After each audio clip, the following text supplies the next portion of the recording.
सामने कड़ी सुरक्षा की गई है। सुरक्षा को देखते हुए भारी पुलिस बल यहां पर तैनात कर दिया गया है। बांग्लादेश में हिंसा के बाद यहां भी सुरक्षा बढ़ाई गई है।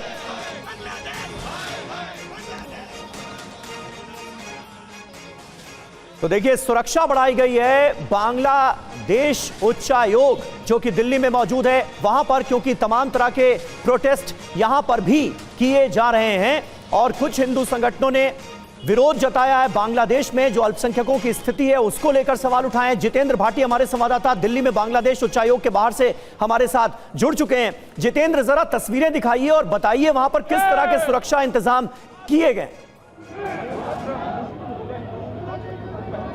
बिल्कुल, देखिए आपको तस्वीरें दिखाते हैं। रोहित, तस्वीरें दिखाइए किस तरीके से जो यूनुस सरकार है, जिस तरीके से वहाँ पर लॉ एंड ऑर्डर फेल हुआ है, हिंसाएं हो रही हैं, उसके लिए न सिर्फ अंदर घेरा जा रहा बल्कि देखिए यहाँ पर दिल्ली में भी जो एम्बेसी है उससे कुछ ही दूरी पर यहाँ पर तमाम जो हिंदू संगठन है वो यहाँ विरोध प्रदर्शन कर रहे हैं और मांग कर रहे हैं कि इस तरीके से वहाँ पर अल्पसंख्यक यानी कि हिंदुओं को निशाना बनाया जा रहा है, उसको लेकर के यूनुस सरकार को कदम उठाने चाहिए, मुआफ़ी मांगनी चाहिए। और इन तमाम मांगों को लेकर के यहाँ आपको देखिए तमाम जो युवा हैं, हिंदू संगठन है, वो यहाँ पर खड़े हैं। आप क्या यहाँ पर प्रोटेस्ट करके क्या संदेश देना चाह रहे हैं? हम दीपू दास की हत्या आपके सभी के सामने, ये ऐसा है कि सोशल मीडिया के माध्यम से हमें पता लगी है, नहीं तो कोई न्यूज़ चैनल इतना नहीं दिखा रहे। पिछले 4-5 महीनों से हिंदुओं पे बहुत ज़्यादा अत्याचार हो रहा है, लाखों लोगों को मारा जा चुका है।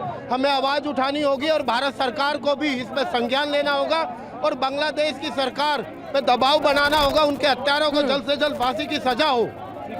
ठीक है, ठीक है, लौटेंगे जितेंद्र आपके पास। विवेक शर्मा भी हमें ज्वाइन कर चुके हैं। विवेक, आप जहां पर मौजूद हैं वहां की तस्वीरें जरा बताइएगा। सुरक्षा के क्या इंतजाम, साथ ही क्या मांगे की जा रही है प्रदर्शनकारियों की तरफ से?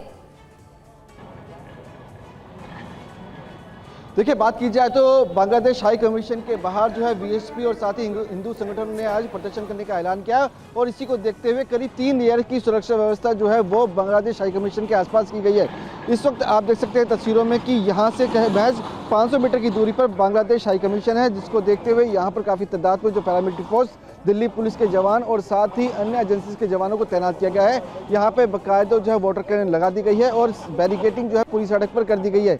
यहाँ पर ट्रैफिक की आवाजाही को पूरी तरह से बंद कर दिया गया है और इसी तरह की तस्वीरें जो हैं वो बांग्लादेश हाई कमीशन के ठीक सामने देखने को मिल रही है, जहाँ पे 2 लेयर की सुरक्षा व्यवस्था की गई है। बाकायदा गेट के बाहर काफ़ी तादाद में पैरामिलिट्री फोर्स, दिल्ली पुलिस के जवानों को तैनात किया गया है। उसके बाद 200 मीटर की दूरी पर इसी तरह से सुरक्षा व्यवस्था कड़ी की गई और उसके बाद 500 मीटर आप तस्वीरों देख सकते हैं कि यहाँ पर भी सुरक्षा व्यवस्था काफ़ी कड़ी कर दी गई है। आपको बता दें कि आज हिंदू संगठनों ने कहा है कि जिस तरह से बांग्लादेश में हिंदुओं पर अत्याचार हो रहे हैं उसी के खिलाफ ये लोग जो है बांग्लादेश हाई कमीशन जाना चाहते हैं, वहाँ पे अपना विरोध जो है वो जताना चाहते हैं और साथ ही न्याय की मांग करना चाहते हैं। और इसी के मकसद से आज इन्होंने ये आह्वान किया था कि काफी तादाद में जो हिंदू संगठन के अन्य लोग हैं वो बांग्लादेश हाई कमीशन पहुंचेंगे और वहाँ पर जो प्रदर्शन किया जाए। फर्क साफ है तो बिल्कुल भी गलत नहीं होगा। कुछ दिनों पहले हमने देखा था कि बांग्लादेश में हमारे देश के उच्चायोग के बाहर किस तरह से कट्टरपंथी इकट्ठा हुए और उन्होंने हमला करने की कोशिश की, बिल्कुल पास पहुंच गए उच्चायोग के। और यहां पर आप देखिए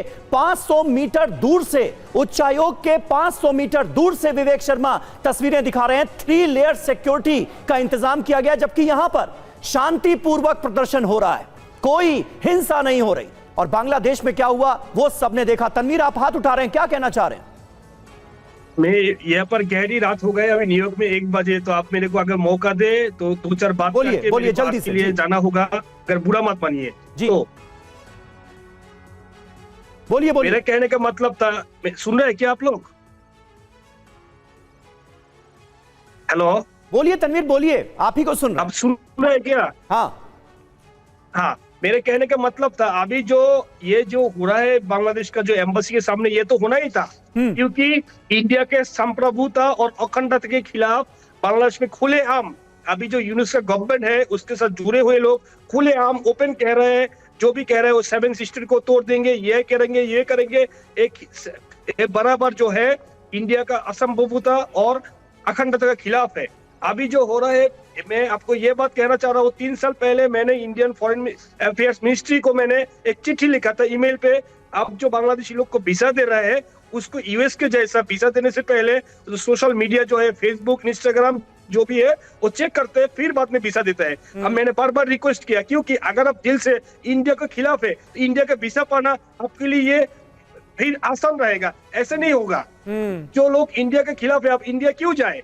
मैंने I been to India 26 time, मैंने कभी भी कहाँ पे भी वीजा लेकर इंडिया गए थे, कभी भी कोई भी प्रॉब्लम मेरे नहीं था, क्योंकि मैं बांग्लादेश के बाद अगर कोई मुल्क को पसंद करता हूँ, ये है मेरा इंडिया। अब एक को बात आपको याद करना देता हूँ, मेरे याद आते हैं, मैं जब हर बार इंडिया जाते थे, दिल्ली एयरपोर्ट में एक ऑफिसर ने मेरे को पूछा, तुम यहाँ पर इंडिया में बार बार क्यों आते हैं? मैंने सिर्फ यही बोला, 47 से पहले हम लोग एक साथ में था, जब मैं इंडिया में आता हूँ मेरा दिल को ठंडक मिलता है। सही बात आपने जो मुस्कुराहट दिया, नहीं तनवीर कैसर साहब, आप जिस बात का जिक्र कर रहे हैं ना, जो आम आवाम है बांग्लादेश की, जो आम बांग्लादेशी है, वो यही फीलिंग रखता है, यही सोच रखता है, यही भावना रखता है हिंदुस्तान के लिए। जिस बात का आप जिक्र कर रहे हैं वो ज्यादातर बांग्लादेशी आज भी सोच रहे हैं, इन कट्टरपंथियों की तरह नहीं सोच रहे हैं जिनको भड़का दिया गया, जिनको रेडिकलाइज कर दिया गया, माइंड वॉश कर दिया गया। अमीर भाई, मेरे कहने का मतलब है, मैं बार बार आपको दरखास्त कर रहा हूँ, रिक्वेस्ट कर रहा हूँ इंडियन गवर्नमेंट को, इंडियन जो पॉलिटिकल पार्टी है सारे के सारे, इंडिया का आम जनता जो है सबको, इंडिया का जो आपको जो सोशल मीडिया है, सबको एक ही बात कहूंगा, 71 में आप लोग हम लोग को मदद किया है बांग्लादेश पाने के लिए। अभी जो हमारा जो मूल चरित्र है इसको वापस लाने के लिए आपसे हम लोग को मदद चाहिए। इंडिया जब बांग्लादेश में जो चल रहा है, इसको लेकर प्रयास जारी भी है। तनवीर जी लौटेंगे आपके पास। एक और तस्वीर जरा हम दर्शकों को दिखा देते हैं। शिवांग माथुर हमारे संवाददाता हमें ज्वाइन कर चुके हैं। शिवांग, जहां पर आप मौजूद हैं वहां पर क्या अपडेट?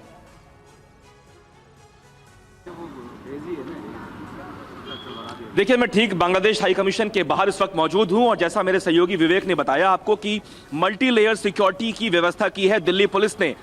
कोई भी कसर नहीं छोड़ना चाहती दिल्ली पुलिस और पुलिस प्रशासन कि कोई अनहोनी घटित हो जाए। बांग्लादेश हाई कमीशन की तस्वीरें आपको दिखा देता हूं, जहां ये पुलिस की बैरिकेड्स आप देख रहे हैं, ठीक इसके आगे जो है वो बांग्लादेश हाई कमीशन है।